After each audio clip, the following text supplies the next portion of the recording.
Good day, Financial Accounting 2 students. In this lesson today, we are going to be talking and learning about ordinary share capital and preference share capital. Let us start with just analyzing the words shares and share capital. Clearly from Financial Accounting 1, you already understand what is meant by capital. That is the money or other assets that have been contributed by the owners of an entity, a business, towards starting the business and maintaining the business. So we know what capital means. So what does share capital mean? Well, shares, the word share means we are participating with other people in the benefits of some kind of asset. So if you are sharing a soccer ball or you are sharing a rugby ball, it means there are other participants, your friends who are sharing the ball with you. You are all playing the same game. In the case of share capital, it means there are various people sharing in the ownership of that specific company. So this is very much company specific. So ordinary share capital, that is the capital that has been contributed by the various shareholders, which are the owners of a company. Let's page down to the next slide. Here we can see that according to the Companies Act number 61 of 1973, this is the Companies Act that was in operation from 1973 until 2011. Ordinary shares and preference shares could have been issued as par value shares or no par value shares.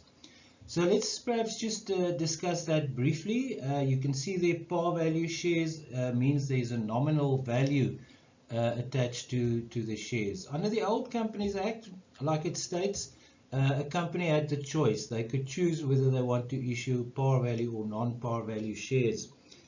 Why the new Companies Act, the one you can see in the second paragraph, Companies Act of 2011, which actually came into effect in, I think it was the 1st of April 2011. Why they have done away with par value shares is because the par value actually has no meaning. That is why we refer to it as a nominal value. So it was quite a confusing matter because people did not always understand why does a share trade at, let's say, 4 rands per share on the JSE or some other securities exchange, but it has a par value of 1 rand. Or why can a share be issued at 3 rands per share by the issuing company if it has a par value of 1 rand? So the par value had no effect on the issue price. It has no effect on the market price. So it was decided in the Companies Act of 2008 to do away with par value shares. So now under the new Companies Act, a company may only issue no par value shares. As you can see in the third paragraph there, those companies who have already issued par value shares prior to the new Companies Act coming into effect, they are allowed to leave those par value shares in issue. They do not have to buy them back. However, after the Companies Act of 2008 came into effect, a company is not allowed to issue any par value shares anymore. So if they had authorized par value shares that had not been issued at that date, before they can then issue it, they have to convert those par value shares into non-par value shares. Let's page down to the next slide.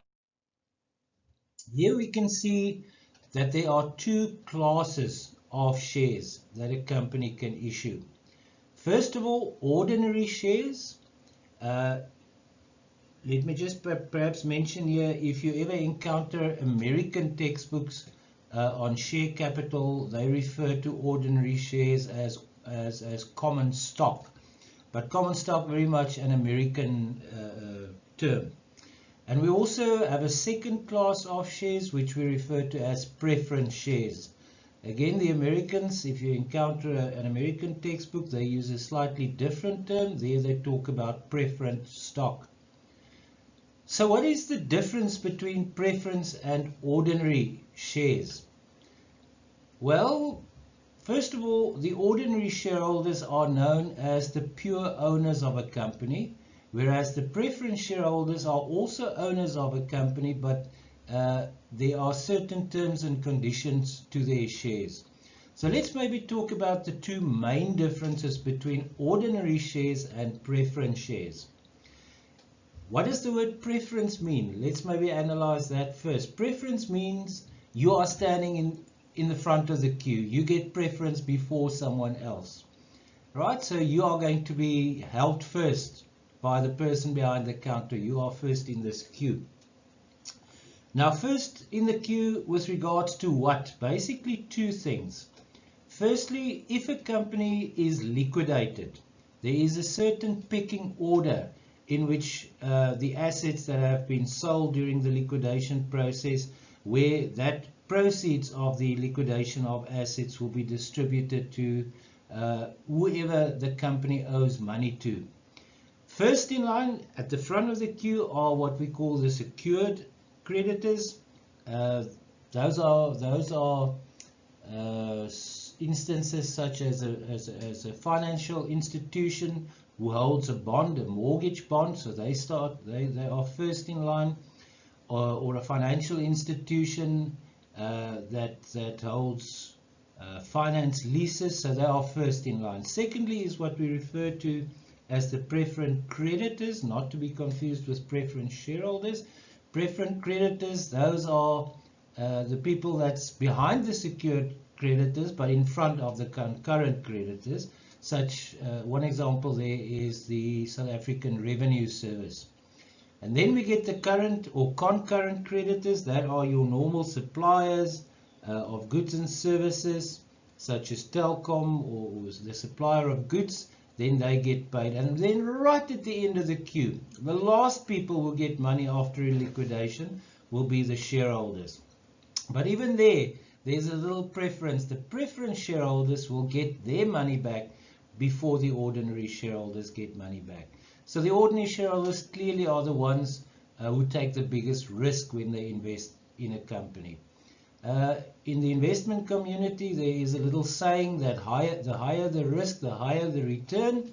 So it has been proven that investment in shares over a long period of time provides you with the best capital growth, but it is also the most risky investment. Secondly, they also have preference when it comes to the payment of dividends. If a company decides to declare a dividend, they have to declare the preference dividend before they are allowed to declare an ordinary dividend. We'll talk about this a little bit later in this same class when it comes to the declaration of preference dividends, when we are going to talk about cumulative preference shares and non-cumulative preference shares. But just then remember that the preference shareholders get preference when it comes to the payment of dividends before the ordinary shareholders. Let's page down to the next slide. Ordinary share capital, those shares are equity instruments, right? You all know the elements from the conceptual framework. We have assets, liabilities, equity, income, and expenses. So these are equity instruments. And the dividend paid to ordinary shareholders are recognized as a distribution to equity shareholders. So clearly it's a distribution of your retained earnings. Your retained earnings being those profits that have been accumulated over the years that the company has traded that has not been distributed to them yet. So clearly when you draw up your statement of changes in equity, a dividend, which is a distribution, will be a decrease or will represent a decrease in your retained earnings. Remember, if there's a dividend distribution, it does not affect the issued share capital itself. Secondly, ordinary dividends will only be paid if they were declared. In other words, when an obligation or a present obligation arises. Perhaps here we can just talk about the three distinct phases we get with dividends. First of all, a dividend gets proposed. The dividend will get proposed by the directors. At that point in time, no present obligation to pay the dividend exists yet. So therefore the distribution is not going to be recorded and no liability will be recorded yet. Then at the annual general meeting or another general meeting of shareholders, that proposed dividend will be tabled. The shareholders can then discuss it, they may change it, or they may stick to the recommendation by the board of directors. But once they are happy with the dividend and they approve it, then we say the dividend has been declared. And at that point in time, a real present obligation emanates. So now the company is obliged to pay the dividend in the future. So therefore we are going to record the distribution of the retained earnings as a dividend declared, and at the same time we are going to raise the liability towards those shareholders to whom the money is owed. The third stage is then afterwards. There's a little bit of admin that will have to take place, but afterwards when the dividend actually gets paid. So we've got the recommendation or proposal, we've got the declaration, and then we've got the payment. And once the payment is made, obviously it's not a new distribution, it's just the payment of the liability. Then we are going to credit our bank account and we are going to debit the ordinary shareholders' liability, which we'll talk about again a little bit later. Thirdly, there is no guarantee that ordinary shareholders will receive a dividend at the end of the period. It all depends on the company's financial position. If the company feels that they haven't made a proper or good profit for the year, they do not have to recommend or declare a dividend. If they do not have sufficient cash available, then also there's no obligation or force on the company that they must declare a dividend. So it is possible that no dividend could be declared in a specific year or even for a few consecutive years. So there's got to be cash available. We'll also talk about solvability and what's the other one? Liquidity test a little bit later during this class. Let's page down to the next slide. So we are now in slide 5 of 34. Redeemable preference share capital. Well, what is meant by redeemable preference share capital? The word redemption means that it can be paid back. So a redeemable preference share is a share where the initial capital that was invested by the investors into the entity may be paid back or is allowed to be paid back to the shareholders in the future. The initial capital invested will be paid back if there's a, let's say, 100% redemption, then all the shareholders will be paid back, or if there's a 50% redemption or just a certain number of shares that are going to be redeemed, then obviously it's not going to be all of the shares.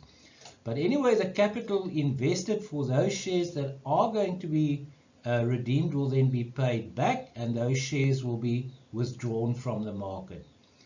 It is also possible to sweeten the issue of the shares, that on the issue of the shares, the company would have said, yes, we are going to pay you a premium on the redemption.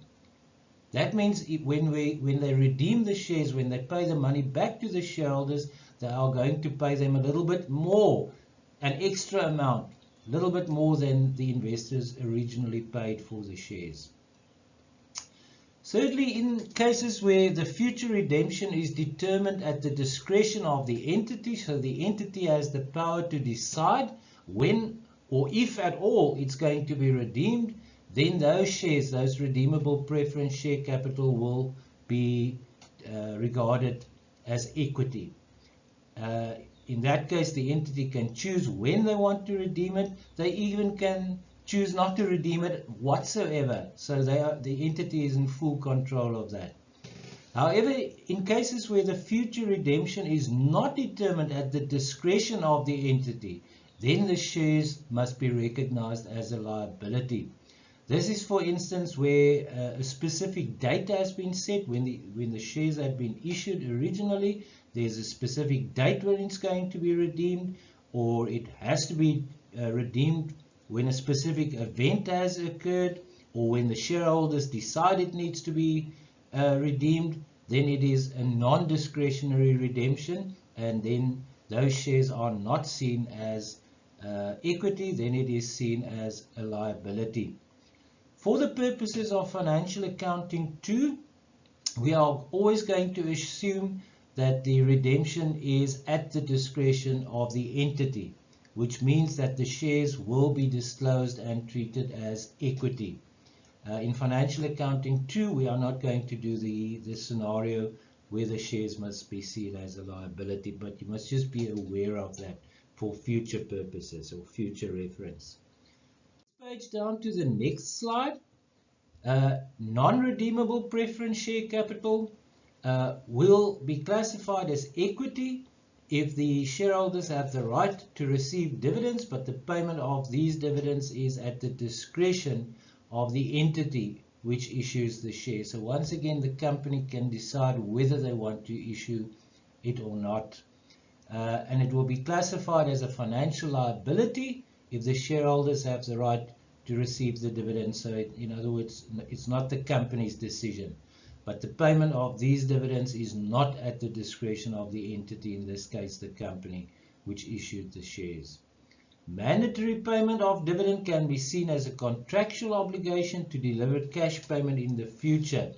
These preference shares will be disclosed as a financial liability and not equity, and the dividend paid will then also not be regarded as a distribution of your retained earnings, but rather as interest. Let's go to, if we proceed to slide number 7, we see there is mentioned non-participating preference shares and participating preference shares. Perhaps this is a good time just to talk about the various types of preference shares. We can basically distinguish between 3 types of preference shares depending on the attributes or properties of the shares. Like we saw in the previous slide, they can be redeemable or non-redeemable. They can, like we see in this slide, be participating or non-participating. And then after this slide, we'll also talk about the fact that they can either be cumulative or non-cumulative. So let's talk about participating and non-participating. If it's non-participating preference shares, then those shareholders will only receive a fixed annual dividend. And this dividend is based on the coupon rate, or sometimes they also refer to it as the dividend rate. This is normally expressed as a percentage. So in the case of the non-participating preference shareholders, there will be a percentage, let's say 10% preference shares. That means the coupon rate or the dividend rate is 10%. The dividend will then be calculated by applying that coupon rate or dividend rate of 10% to the value of the issued shares, right? Not the number of shares, but the value of the shares. Then we get participating preference shareholders. They also get a fixed annual dividend, which is based on the coupon rate, but then they can also get a little bit extra again, a fluctuating dividend based on the ordinary dividend. This can now be decided by the company, that they get perhaps 50% of the ordinary dividend that was declared, or they can get maybe 20%, or like an example 1 in your textbook, that they can get 1/5 of the ordinary dividend. We'll have a look at example 1 just now. Just before we look at example 1, let's perhaps just talk about cumulative and non-cumulative preference shares. You remember that we said earlier that preference shareholders also have preference over the ordinary shareholders when it comes to the declaration of dividends. So if the company, let's say, has not declared any dividends over the last 4 financial years, they've declared no dividends whatsoever over the last 4 financial years, and now in the 5th financial year they want to declare an ordinary dividend, then because the preference shareholders get preference when it comes to dividends, it means the preference dividend must be declared in that year during which the ordinary dividend is going to be declared. Right, the ordinary dividend cannot be declared unless the preference dividends are up to date. Now, where does this come in, the fact that it's cumulative or non-cumulative? If the preference shares are cumulative in nature, it means that those shareholders, those preference shareholders, never forfeit the dividend. Even though it might not be paid during that year, it accumulates in their favor. So it does become a present obligation of the company. So if we use that same scenario, if the company has not declared any dividends for the last 4 years and they now want to declare a dividend, an ordinary dividend in year 5, if the preference dividends are non-cumulative, if they are not cumulative in nature, then in that 5th year, when the company wants to declare an ordinary dividend, it means they must declare a preference dividend also just for the 5th year. Right? So they do not need to go back to the previous 4 years to declare those preference dividends. However, if those preference dividends are cumulative in nature, which means that those shareholders have not forfeited their dividends, then it means if the company, in that same scenario, wants to declare an ordinary dividend in year 5, it means they have to declare the preference dividends for all those years in which dividends were not declared. So now they must declare the dividends for year 1, for year 2, for year 3, for year 4, as well as for year 5, but only for the preference shareholders. Okay, so now let's look at example number 1. X Limited had the following shares in issue at the 31st of December 2020. 100,000 ordinary shares issued at 15 rands each, so that was the issue price. Also 5,000 10% non-redeemable preference shares, and that 10% refers to the coupon rate. That is the flat rate that they are going to be getting a dividend at. So 5,000 10% non-redeemable preference shares which were issued at 20 rands each. The 10% preference share dividends is entirely payable at the discretion of the entity. And we've also seen it's non-redeemable. These preference shares participate to the extent of 1/5 of the ordinary dividend. Like I said, that could be 1/4 or half or a certain percentage, but in this example it is 1/5. So on the 31st of December 2020, X Limited, our company, declared the preference dividend and an ordinary dividend of 12 cents per share. What is required of us? To journalize the entries to record the dividends that have been recommended and declared. So let's go down to the next slide. So we press down. Here we have the solution. The ordinary dividends that were declared, we are going to debit ordinary dividends, so that represents the distribution of the retained earnings, and we are going to credit ordinary shareholders for dividends, so we are raising a liability. Please do not call that ordinary dividends for shareholders, because if we say ordinary dividends for shareholders, that sounds as if we are talking about the distribution, which is the account that we've debited. We are here raising a liability towards our shareholders. Why? Because we have declared dividends. So therefore, that account that we credit is called ordinary shareholders. There's the emphasis, for dividends. How do we calculate that? Well, in the case of ordinary shares, it's not a coupon rate.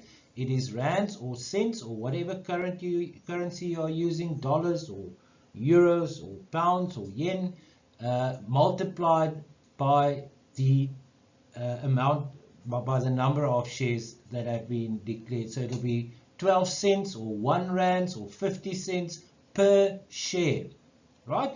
So ordinary dividends will always be declared per share. So what is important here is not the value of the shares in issue, but the number of shares in issue. And we've seen here that there are 100,000 shares in issue. The dividend that was declared was 12 cents per share. So the amount of the dividend that is going to be distributed is 100,000 times 12 cents, which gives us 12,000 rands. Then the dividends, the preference dividends. In the case of the preference dividends, we've almost got two little declarations here. First of all, the preference dividend based on the coupon rate. Here we are going to debit the distribution, which is ordinary preference dividends in this case, sorry, not ordinary, preference dividends. And again, we are going to raise a liability towards our shareholders. So in this case, it is our preference shareholders. So the account that we are going to be crediting is preference shareholders for dividends. Again, not preference dividends for shareholders, please. How do we calculate that? Here, it's not the number of shares that's the important thing. It is the value of the shares. So we see that the value of the preference shares is 100,000 rands. The coupon rate or dividend rate is 10%. So 10% of 100,000 gives us the 10,000 rands. Then they also participate to a certain extent, in this case 1/5 of the ordinary dividend. And we saw that the ordinary dividend is 12,000 rands. So the preference shareholders will get an additional 1/5 of that 12,000 rands. So it's 12,000 rands multiplied by 1/5, which gives us 2,400 rands. Obviously, the last two journals could have been done in one journal. We are showing this because there are two calculations involved, so we are showing it separately. But clearly, you could also have debited preference dividends once with 12,400 rands, and then you would have raised the liability towards your preference shareholders for dividends, also 12,400 rands. Okay, remember you can pause this slideshow if you wish at any time and resume it. Let us go to the next slide. So we're going to press page down, or I think you can also press the space bar. Some comments on example 1. Clearly at that stage when the dividend was declared, the payment hadn't been made yet, so no dividend payment was made yet. We have only raised the liability towards the shareholders. The ordinary dividend of 12,000 rands as well as the preference of dividend of 12,400 rand will appear in the statement of changes in equity because it has been declared, and it will be seen as a distribution to the equity participants. And remember again, ladies and gentlemen, this does not affect the share capital. So if you are declaring an ordinary dividend, you cannot show it in your ordinary share capital column. Or if you are declaring a preference dividend, you cannot show that in your preference share capital column because it doesn't affect the number of shares or the value of the shares in issue. What it does affect is your retained earnings. You are distributing some of your accumulated profits to the shareholders. So clearly the distribution, the ordinary and the preference dividends will be a reduction, a minus, a negative in your retained earnings column. Thirdly, since the shares are non-redeemable preference shares, they will be classified as equity because the entity has the discretion whether payment of these dividends must happen. So clearly, you will have a column for your preference share capital in your statement of changes in equity. If the shares had been redeemable preference shares, they would have been classified as equity only if the entity had the discretion to redeem the preference shares. Those are the two situations that we have in financial accounting too. If the shares were redeemable or non-redeemable preference shares, they will be classified as non-current liabilities. If it were at the discretion of the shareholders, in other words, it is not under the total control of the company to redeem the preference shares, or at the discretion of the shareholders to decide on the payment of dividends. So just be aware of that situation, that third possibility, but we are not going to cover that with regards to the financial statements and with regards to the journal entries for that scenario. So let us page down to the next slide. This addresses the issue of share issue costs. Share issue costs are costs which are incurred when shares are issued. Now, as you know, nothing in life is free. When a company is going to issue the shares, they probably will have to get some specialist knowledge from a financial institution, and the financial institution will in all probability charge them a fee or a commission. Normally it's in the form of a commission. So that financial institution will charge the company a commission and other fees to do the issue of the shares on their behalf. So in other words, the company incurs an expense. Now, in terms of IAS 32, which deals with share capital, International Accounting Standard number 32, share issue costs or any share-related cost for that matter may not be set off against your profit and loss. In other words, it's not going to be in your statement of comprehensive income. It has to be set off against the equity account. If the costs were incurred for the issue of ordinary share capital, it will be set off against ordinary share capital. If the cost had been incurred for the issue of preference share capital, then clearly the cost will be set off. In other words, there will be a negative figure in your column that deals with the preference share capital. If the company started with the issue of shares, but they never completed the job, that is what the last paragraph states. If the issue of shares is abandoned, so they incurred some cost on the issue, but they didn't go through with it, then the share issue cost must be expensed in the profit or loss account, and in that case, it will be part of your statement of profit, or the profit or loss section of your statement of comprehensive income. Let's page down to the next slide. Preliminary costs. What are preliminary costs? Once again, nothing in life is free, as you know. Preliminary costs are those costs that are incurred even before the company has become a company. In other words, the cost that the company or the promoters of the company have to pay their attorneys or their accounting firm in order for them to set up the company. That would include the registration fee for the memorandum of incorporation, any other fees that needs to be paid to the Companies and Intellectual Properties Commission, the CIPC, and clearly the fees charged by the attorneys or by the accounting firm. So what happens with those costs? Preliminary costs could be the legal and secretarial costs, as we've said, when the business is formed. That will be set off against profit or loss, the profit or loss account. So again, in this case, it will be seen as a cost that is in the profit or loss section of your statement of comprehensive income. So preliminary costs, unlike share issue cost, will be set off in the normal way with any other cost. But any share-related cost must be not shown in your profit or loss account, but must be deducted from that specific share capital account in your statement of changes in equity. Right, let's proceed to the next slide. So we press down. Here we have an example of those transactions. It states X Limited had the following transactions during the financial year ending the 31st of December 2020. So they incurred preliminary cost of 10,000 rands incurred on the 6th of January 2020.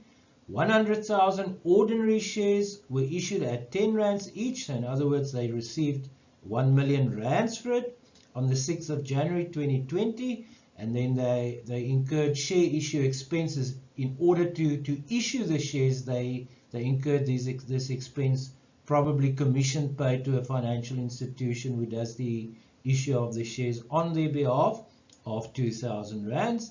And then we see that the total comprehensive income for the year amounted to 60,000 rands. What is required of us?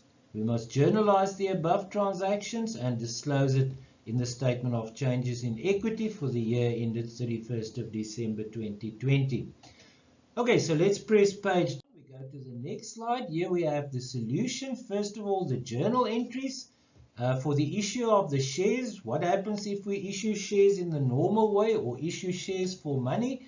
Clearly, we receive money and we issue shares, which means that our bank account will increase when we deposit the money into the bank account. So we have to debit bank. And then we have increased our share capital. We have more shares in issue, the value of the shares increase, it's equity, so therefore we are going to credit our ordinary share capital account. Then for those expenses that we have paid, assuming that we have paid them, that we haven't just accrued them, we are going to debit ordinary share issue cost 2,000 rands, and we are going to debit preliminary cost 10,000 rands. If we paid it already, we're going to credit bank. If we haven't paid it yet, we are going to raise it as an accrual, so then we're going to credit creditors. Now the important thing here, at the end of the year, at the end of the financial year, when we close off those two expense accounts, the share issue cost account and the preliminary cost account, they are going to be closed off in a different fashion. The ordinary share issue cost is not going to be closed off to your profit and loss. It is going to be closed off to the relevant share capital account. So if it's ordinary share issue costs, it's going to be closed off to the ordinary share capital account, right? And the preliminary cost, when you close off that account at the end of the year, that will be closed off to your profit and loss account along with all your other expenses. In the statement of changes in equity, here we will see that the preliminary cost will appear nowhere, but in the case of the ordinary share issue cost, or any cost that relates to the issue of shares, which I've already mentioned, that will then be a decrease of the value of your ordinary share capital. So here we can see that the ordinary shares balance at the beginning of that year was 1 million rands. And then we've got a share issue or ordinary share issue cost set off of 2,000 rands in brackets, so it's a negative, which means that our closing balance at the end of that year will be 998,000 rands, right? Also, obviously, it will decrease the totals column with that share issue costs that have been set off. Let us proceed to the next slide. So we press page down. As you can see towards the left, this now deals with changes in share capital. So how can share capital change? Once it has already been issued, how can it be changed? And there are basically 7 ways that are listed here on this slide. The conversion of shares, so it's a conversion from one class of shares to another class of shares. There can be a rights issue. There can be a share split. There can be a share consolidation. A share split and a share consolidation, just the opposite of one another. There can be a capitalization issue. There can be a share buyback. And there can be a redemption of preference shares. Perhaps before we go to each one in detail, let's just have a look at them in general terms. Conversion of shares, like we've said, that will be converting one class of shares, such as ordinary shares, into preference shares or vice versa. Rights issue. Rights issue, as we'll see later, is an issue for money. A share split is simply where we take a certain number of shares, we split them, which means we are going to have more shares. It's almost like having a chocolate cake with four slices, and now you're slicing each one of those slices in 4 more slices. A share consolidation is the opposite, where you've got many shares in issue, but you now decrease the number of shares in issue. A capitalization issue is quite different to any other kind of share issue, in the sense that it is not an issue for money, as we'll see later. A share buyback normally refers to the buying back of ordinary shares. That is where some of the shares that are in issue are going to be bought back by the company, so they are taking those issued shares out of the market. When it comes to preference shares, we normally do not call it a buyback, but rather a redemption. So a buyback of preference shares is referred to as a redemption of preference shares. So let us page down to the next slide. Conversion of shares. So let's first talk about conversion of shares. As we've said, this refers to changing one class of shares to another. Here we have shares of one class can be converted into shares of another class. Clearly, ladies and gentlemen, it does not affect the value of the shares. You are just changing the class, one class of share into another class of share. So when ordinary shares, for instance, are converted into preference shares, how will you record it? Well, you know that any kind of share capital, it is equity. So if it is equity, it will have a credit balance. So if you are going to convert ordinary shares into preference shares, it means you have to take the balance of the ordinary shares and move an amount out of it.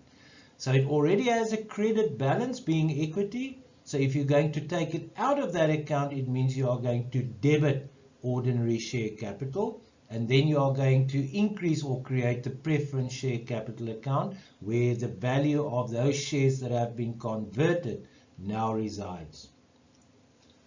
In the second example, where preference shares are converted into ordinary shares, similar principle. Those preference shares, they represent equity for our purposes, so it will have a credit balance.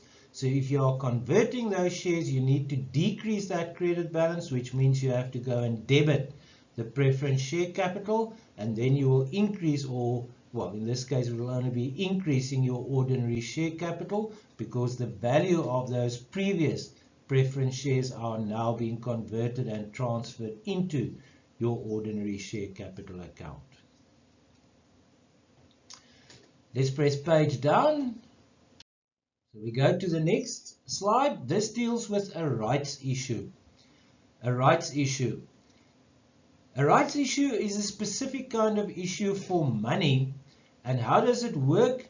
Well, your existing shareholders are granted a right. So the existing shareholders are getting the right to take up new shares that the company is going to issue in proportion to their current shareholding. So as the slide states, a number of shares are now offered to the shareholders. It is offered to them. It doesn't say that, it doesn't necessarily mean they have to take it up, but they get the right.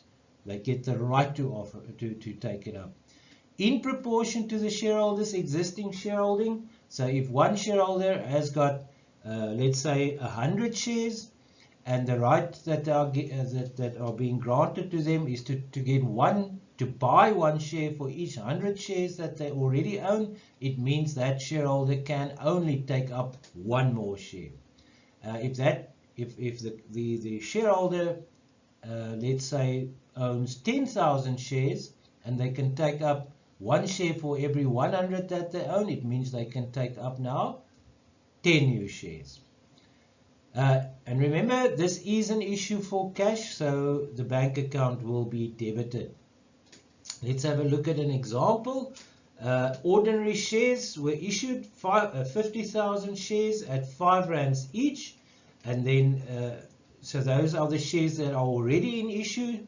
50,000 shares already in issue. It's got a value of 250,000 rands, but in this case the value isn't the important thing, it's the number of shares. Then after that, the company offered its shareholders one share for every 5 shares held, and then they can take it up at an issue price of 4 rands per share. So that means for every 5 shares that that any specific shareholder already owns, they can take up the offer of acquiring one new share that is going to be issued. So if all the shareholders are going to take up the offer, how many shares are going to be issued? Well, we've got 50,000 shares in issue already. They can get one more share for every 5 that is being owned. So in other words, it's 50,000 divided by 5 shares. So a further 10,000 shares will be issued, right? A further 10,000 shares. And the issue price will be 4 rands per share. So how much money will the company receive in terms of this rights issue? 10,000 shares multiplied by 4 rands per share. So the company will receive 40,000 rands. So you're going to debit your bank account with 40,000 rands. You have obviously issued more shares, so your ordinary share capital account will increase. So you're going to credit the ordinary share capital account with that 40,000 rands that has been received. Perhaps if we can just, before we go to the next slide, when it comes to a rights issue, the deal has to be sweetened. What is going to prevent the shareholders to not just go and buy some more shares if they want some more shares on the securities exchange, for instance, the Johannesburg Securities Exchange? Well, the company will normally sweeten the deal. They'll provide incentive to their current shareholders to take up the new shares, so they will definitely, I almost said probably, but they will definitely have an issue price that is lower than the current market price. So if the shares are trading at, let's say, 5 rands per share on the JSE or the LSE or the NYSE, wherever it is listed, then the company will probably issue it at, let's say, 4.50 rand, so that there is an incentive, a reason or motivation for those shareholders to rather take up the new shares than to go and buy shares on the market. Remember, if they buy shares on the market, the company does not get the money, right? The previous owner gets the money. So the whole point of having a rights issue is for the company to get more money, right? They need perhaps money for acquiring some non-current assets or some expansions, or maybe taking over the business of another company. So the fact is they need the money, therefore they issue new shares. So if we go to the next slide, which deals with share splits, what happens there? The authorized and issued share capital is being, each of them, they are being split into more shares. So I always say you can take a chocolate cake as an example, right? If the chocolate cake has been cut into 4 pieces, you've got 4 very big slices, right? So if they do a share split, they'd split each of those slices into more slices. Each of those slices will now be smaller, right? So that means the size of the whole cake doesn't change. It's still the same cake, but it now consists of a lot more slices. Not only 4 slices, if each of those slices have been cut in half, it's now 8 slices. And if each of those 8 slices have again been cut in half, it's now 16 slices, right? So there's many more slices, but the slices are smaller because it still makes up the same cake. So that means the cake, in this case the company, the net asset value, which is assets less liabilities, does not change. The company now has more shares in the market, but the value of the company hasn't changed. So the market value of each share should decrease accordingly. When will a company do a share split? Normally when those shares are not being easily traded. The shares are so expensive that not too many people can invest in the shares. Let's say, for instance, the company shares are trading at 240 rands per share. Now, you cannot buy shares on the JSE in quantities of less than 100 shares. You cannot go and buy 1 share. You cannot go and buy 20 shares. You have to buy 100 or more shares. So if I want to invest in that company whose shares are trading at 240 rands, it means I have to fork out at least 24,000 rands to invest in the shares. Now, not many people walk around with 24,000 rands to invest. However, if they do a 10-to-1 split, it means there are now 10 times more shares in the market, and theoretically those shares that before the share split had traded at 240 rands per share should now trade at approximately 24 rands a share. Which means if somebody wants to go and invest in that company and they have to buy a minimum of 100 shares, they can do that for 2,400 rands. And I certainly know a lot more people who can buy shares to the value of 2,400 rand, possibly even I, than being able to pay 24,000 rands for the shares in just one company. So clearly, as the last paragraph states, this happens, the share split happens when a company feels that their share price is too high, the marketability or the numbers of shares that is trading is low, because it's mostly institutional investors that can afford to buy it. Let us go to the next slide. This is an example of a share split. Here we can see the authorized and issued ordinary shares of the company is 50,000 shares. That's the number of shares, and the shares were issued at 5 rands each. So the value in total is 250,000 rands. And then at one point in time, in this case the 31st of December, the company had a share split where every one existing share in the company was converted into 3 shares. So that means they are going to, after this share split, going to have 3 times as many shares in existence as well as in circulation. What is required of us? Journalize the conversion. Quite important there. They also state if applicable. Now we can already think, is a journal entry applicable whatsoever?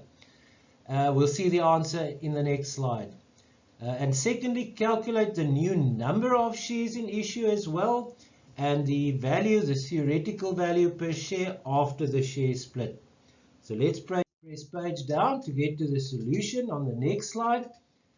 Well, we gave you a little hint there. In this case, no journal entry is necessary since there is no change in the value of the share capital. Right, the cake. The chocolate cake is still the same size. It did not increase, it did not decrease. There's just now a lot more slices, but each slice is a little smaller. So the total share capital still remains 250,000, but there are now just a lot more shares that aggregate to that 250,000 rands.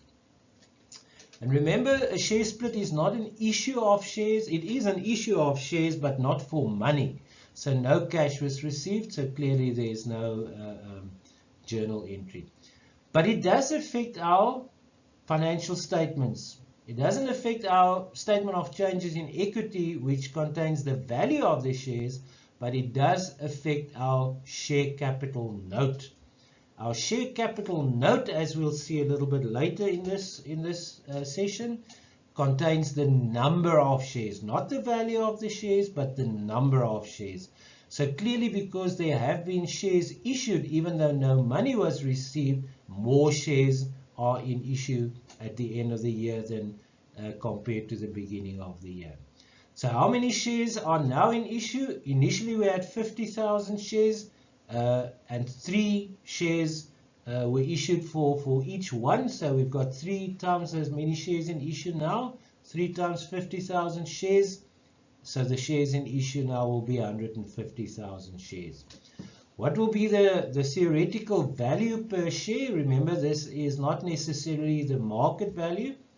The new value per share will be still 250,000. The equity didn't change, but now it is 150 shares, right? Not 50,000 shares anymore. What was the old value per share? 250,000 divided by 50,000, in other words 5 rands per share. But now we have 250,000 rands the value, which didn't change, but now we have more shares. We don't only have 50,000 shares in issue, we now have 150,000 shares in issue, which means that our theoretical price per share is now no longer 5 rands per share, it is now 1 rand 67, or 1,666666, 1 rand 67 per share. Okay, so let us proceed to the next slide. So we press page down.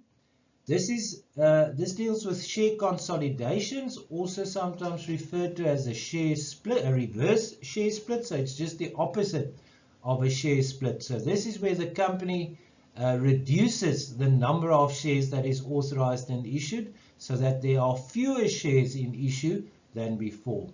Again, the net asset value does not change. So what happens here, if we have a chocolate cake, the chocolate cake doesn't become bigger, the chocolate cake doesn't become smaller. We now simply have fewer slices, but each slice is bigger than before, right? Okay, so the company simply does a reverse share split. So if they had 100,000 shares in issue and they do a reverse or a consolidation of, let's say, 1 to 2, then we'll have 50,000 shares in issue after the consolidation. When will a company do a share consolidation? Well, that will be when they want to increase the value of their shares in the market, on the securities exchange, JSE, or any other securities exchange. This may sound a little bit strange, but it is actually true. Very often a share consolidation happens when a company is embarrassed that their shares are trading at a much lower price than their competitors. If you have two companies in the same industry, very similar to one another, you may find that the one company's shares are trading at 10 rands a share and the other one's shares are trading at 1 rands a share. So the company whose shares are trading at 1 rands a share, they are embarrassed. Why? But the people, the persons who are not in the know may not know that this company has got 10 times as many shares in issue. That is why it's trading at 1 rand a share.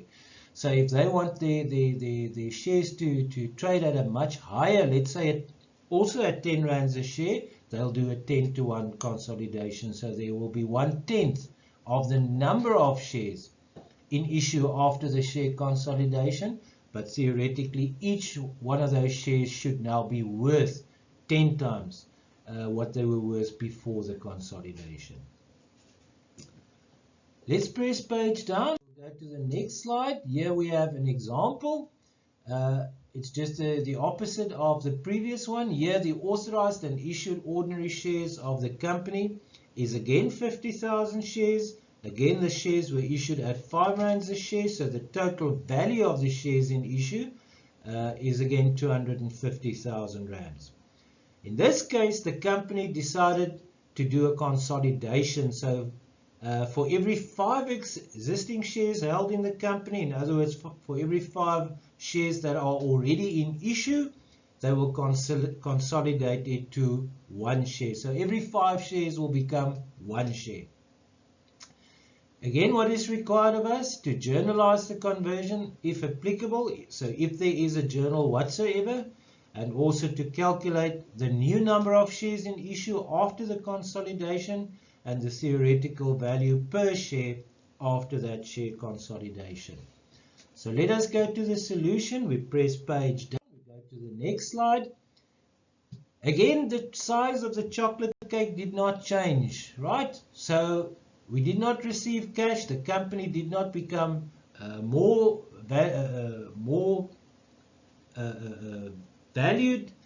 Everything remained the same. It's just the number of shares that has decreased, right? So no journal entry is necessary because there is no change in the share capital. Remember, when we talk about share capital, it is the value of the share capitals. When we just talk about shares, we normally refer to the number of shares. So yes, the number of shares have changed. There are now fewer shares in circulation or in issue, but the share capital, in other words, the value of the shares did not change.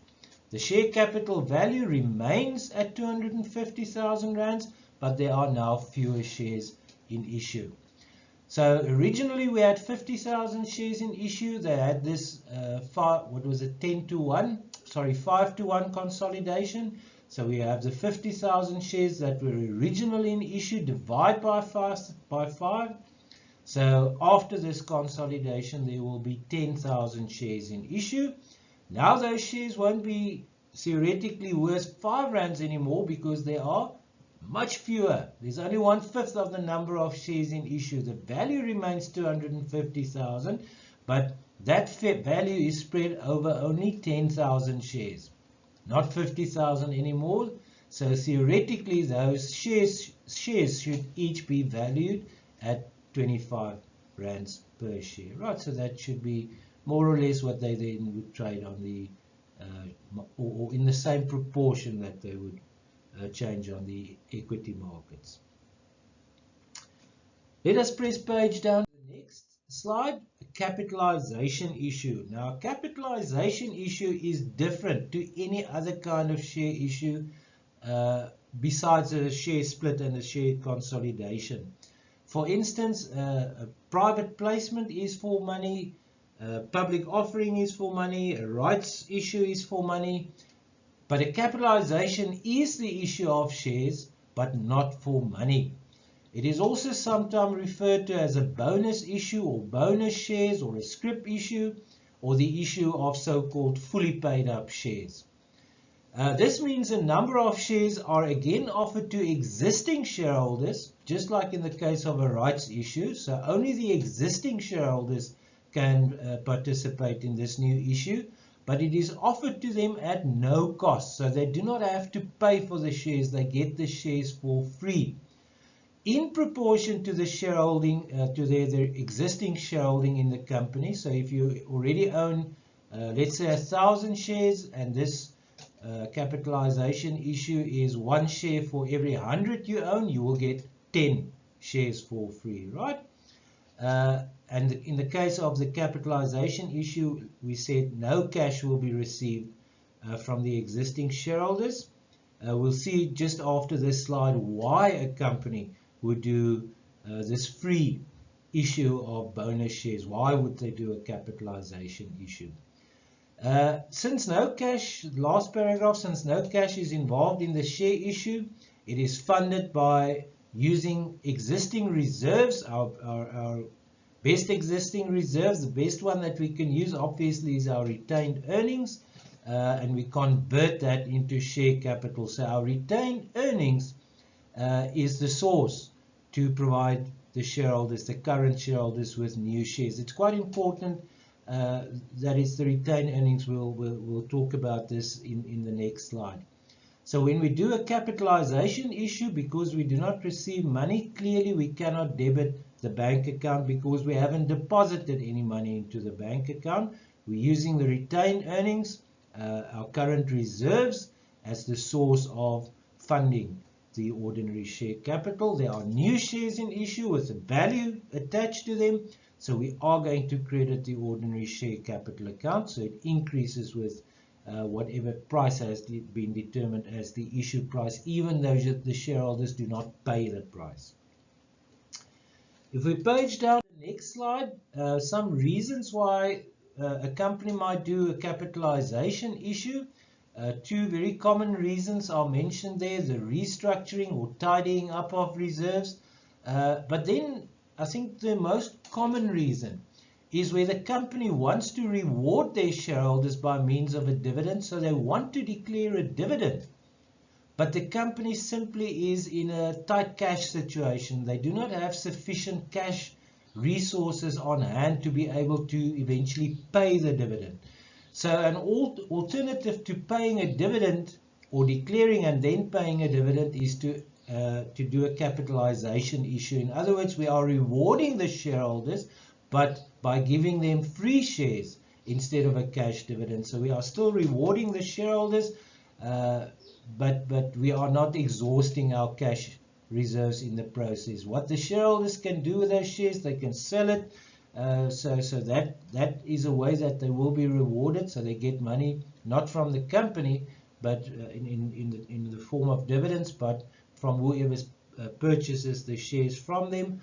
Or if they keep on, if they hold the new shares, they do not sell it, then they obviously will get a dividend in the future based on more shares. Remember, ordinary dividends are declared rands or cents per share. So now they will own more shares, so their future dividends, once the company is in a cash situation where they can declare cash dividends, the company will, the shareholder will get more dividends because they own more shares.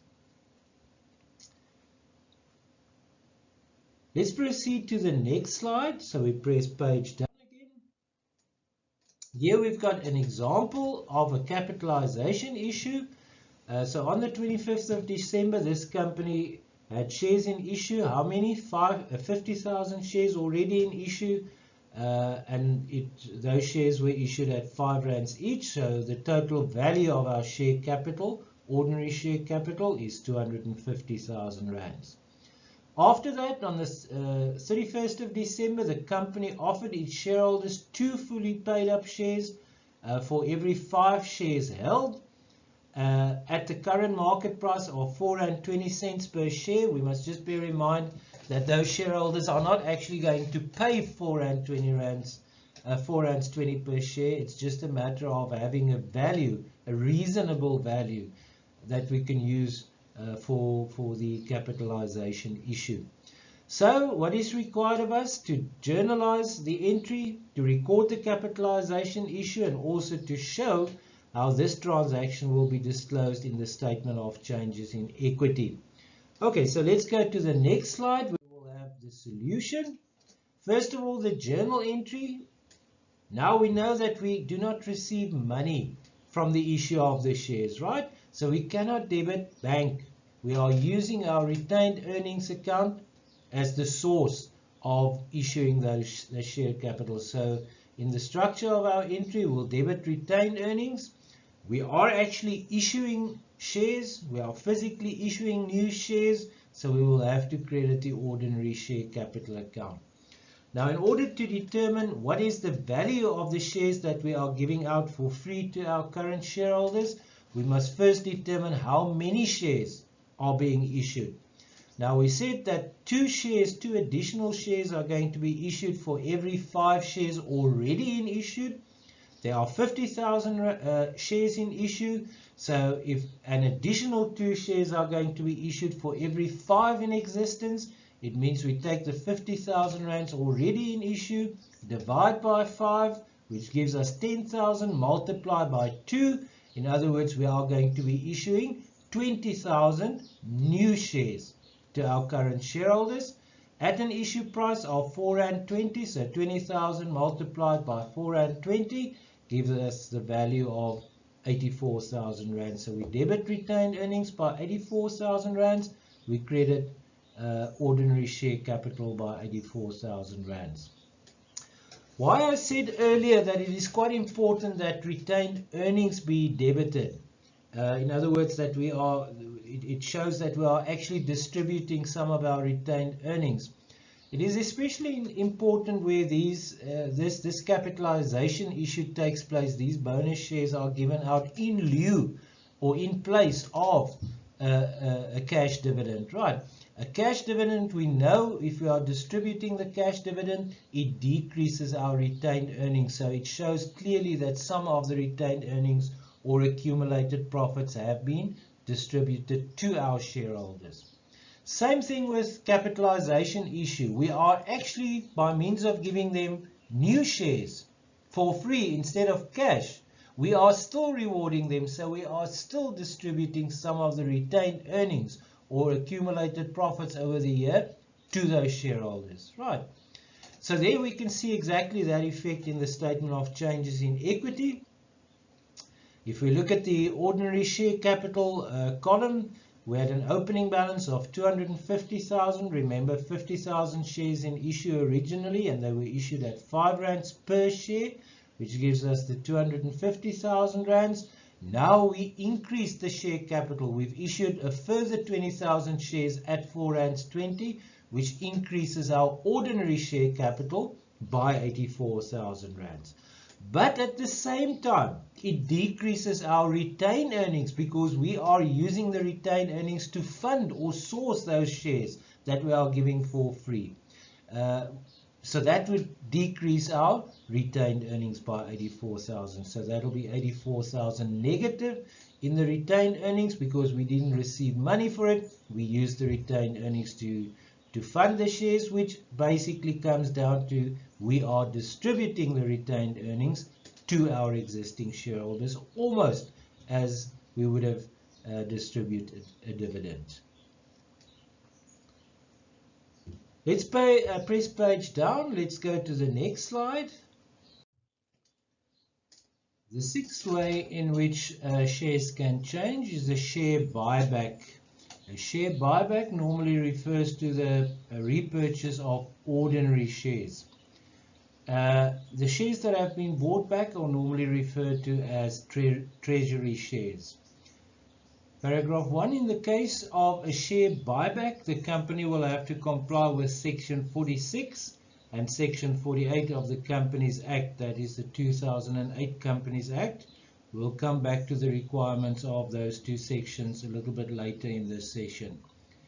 The relevant standards are IAS 1, International Accounting Standard 1, which is titled The Presentation of Financial Statements, as you know, and International Accounting Standard number 32, which deals with share capital.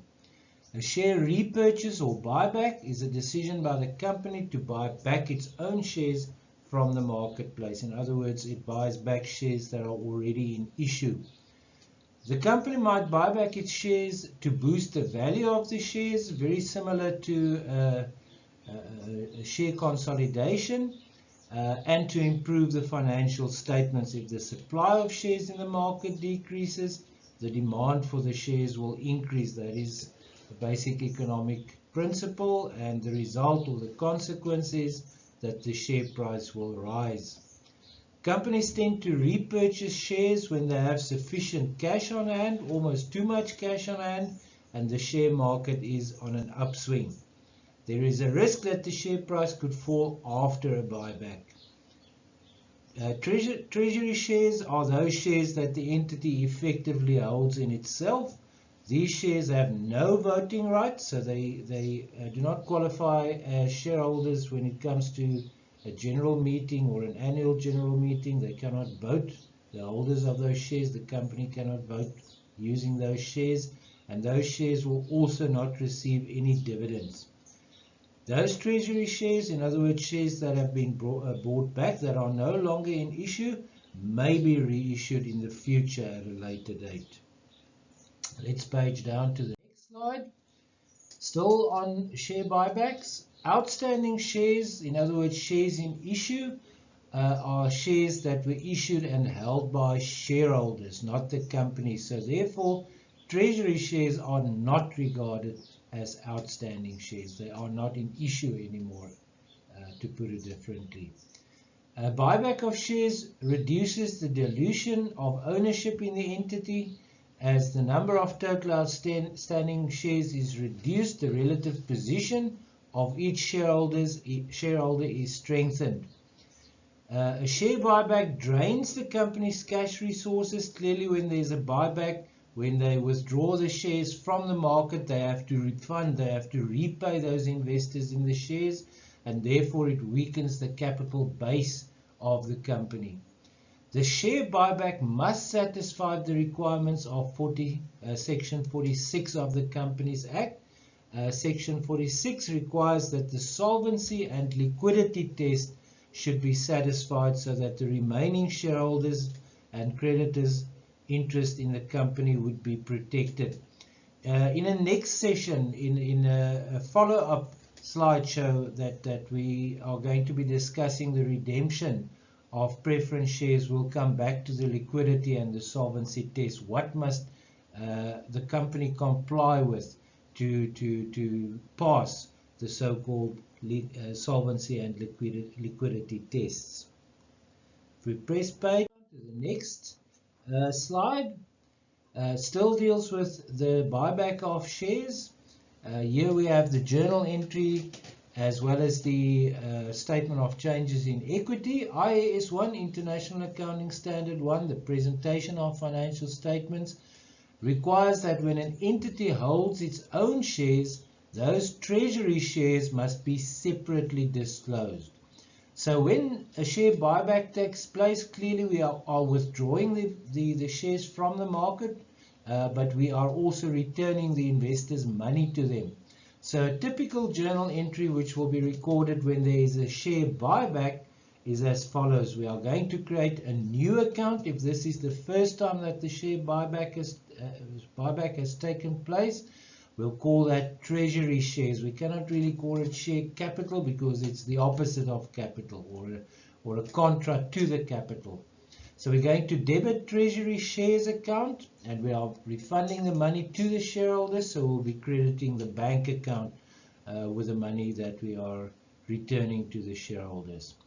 In our statement of changes in equity, we will have to create a separate column for these treasury shares. As you can see in the solution there, it's the second column. So the treasury share account is a negative equity account, so it'll have a negative balance and will be disclosed in a separate column, its own column, in the statement of changes in equity as follows. So there we have our ordinary share capital, which is a positive amount that represents the value of the shares in issue. And then we've got the column of treasury shares, which represents the value of the money that we have used to buy back the shares from the shareholders. If we press page down, go to the next slide. Here we find an example of exactly what we've been talking about. Example 7. It states there, X Limited has a financial year end on the 31st of December 2020. The following information is supplied. The authorized shares, how many shares are they authorized to issue in their memorandum of incorporation? 20,000. And then at the beginning of the year, they had issued shares, the number of shares in issue on the 1st of January 2020, 8,000 shares. They were issued at 2 rands per share, so the value, the rand value of those 8,000 shares is 16,000 rands. Okay, so if we have a retained earnings balance at the beginning of the year of 19,000 rands and total comprehensive income for this year, the year ending the 31st of December 2020 of 15,000, and then the further information states that this company, X Limited, buys back 3,000 of the ordinary shares at their market price of 3 rands per share. How are we going to journalize and disclose it? So what we need to do, and that is what is required of us, to journalize the share buyback and also to provide the disclosure for the year ending the 31st of December 2020. So let's press or tap on page down. Here we've got the solution to that example. The journal entry will look as follows. As we've mentioned earlier, we're going to debit a new account. We're going to call that account treasury shares. And because we are returning the money to the shareholders, we're going to credit the bank account. How many shares are we buying back? We are buying back 3,000 shares in the example that we read on the previous slide. At which price per share are we paying to the shareholders? At what price are we buying it back? At 3 rands per share. So it means we have to return 9,000 rands to those shareholders. So we're going to debit treasury shares with 9,000 rands, and we're going to credit our bank account with that 9,000 shares. Where will it be disclosed? Obviously, it's a change in equity. We have two equity element or two equity factors here, the ordinary share capital as well as the treasury shares. So that will be disclosed in our statement of changes in equity. We see the opening balance and the closing balance of the ordinary share capital remain the same. That is because there were no issue of further shares during the year. But then we had the buyback of some of those ordinary shares that were in issue. We bought back 3,000 shares at 3 rands per share. So now our treasury share column, which started with a 0 at the beginning of the year, now has a negative of 9,000 rands. That represents the 9,000 rands that we have returned to those ordinary shareholders, which means we have a closing balance on that account of 9,000 rands. So the ordinary share value in issue after the buyback is 16,000 rands less than 9,000 rands. So that will be 7,000 rands. And then in our statement of financial position, as per usual, the share capital and reserves will be the total of the total column from our statement of changes in equity. Let's press or tap on page down. We proceed to the next slide. This is an example of the share capital note. We referred to the share capital note previously, so this is what it will look like. For every class and every type of share, you'll have a separate note. So you'll have one for ordinary share capital, you'll have a note for preference share capital. If you've got more than 2 types of preference share capital, then you'll have more than one note. So you'll have one for, let's say, 10% redeemable preference share capital, another one for let's say 12% participating preference share capital. So for each class and for each type of share capital, you'll have a note. So this is the note for the ordinary share capital when a share buyback has taken place. The ordinary share capital, we start the note with the authorized shares. Now, ladies and gentlemen, what you have to keep in mind here, we've mentioned this earlier, when it comes to the share capital note, this now discloses the number of shares. Remember, our statement of changes in equity describes and discloses the value of all equity, including share capital. This note, the share capital note, discloses the number of shares. As you can see, the heading of that column doesn't state rand or euro or pound or dollars, it states number. Right, so there we have authorized shares. How many shares is the company allowed to issue in total in accordance with their MOI or Memorandum of Incorporation? Ordinary shares of no par value, 20,000 rands. Now, interestingly enough, it is very important that you do indicate their shares of no par value. You remember right at the beginning when we started the discussion, we said that under the old Companies Act, a company could have issued shares at a par value, just a nominal value, or at no par value. The fact remains that IAS 1 still states that if the shares had been issued at a par value, you have to then disclose the par value. So in other words, you will then say ordinary shares of 1 rand each or ordinary shares of 5 rand each. But IAS 1 also requires, if the shares have got no par value, you must state the fact that it has no par value. So it is quite important to comply with the requirement of IAS 1 that you therefore state their ordinary shares, which is your class and type of shares, of no par value, and then the number of shares. What happened to the number of shares in issue during the course of the year? That is the next section of this note. So the issued, alternatively you can call it outstanding shares, the balance outstanding or issued if you wish. At the beginning of the year, 8,000 shares were in issue. Now we had the share buyback. Those shares that were in issue now becomes treasury shares, right? They had been in issue prior to the buyback. Now they're no longer in issue. They have become treasury shares, which may be issued again in the future. So you're going to deduct the number of shares that were bought back, 3,000. So it's very important that you indicate that in brackets. And then the balance of outstanding number of shares at the end of the year, 5,000 shares. Now we also have to have a section that deals with the treasury shares. The balance at the beginning of the year, if there had been no buyback prior to this event, would be 0. And then the 3,000 shares that used to be outstanding or used to be issued will be transferred from the issued or outstanding shares section to the treasury shares section. So this increases by 3,000 the number of shares. So the number of shares in issue at the end of the year would then be 3,000. Let's tap or press page. Just to comment on the example 7, the share buyback. As you can see there for yourself, the total available shares to be issued have now increased by 3,000 shares to 15,000 shares.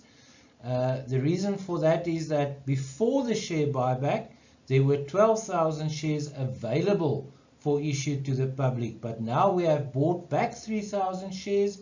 Those 3,000 shares, the treasury shares, can be issued again in the future, which means that 15,000 shares are now available to be issued in the future to anyone who is interested in investing in the company. That is the end of this particular presentation. There will be a further presentation also on shares, but that will deal with the redemption of preference shares. That will be a separate presentation. Thank you.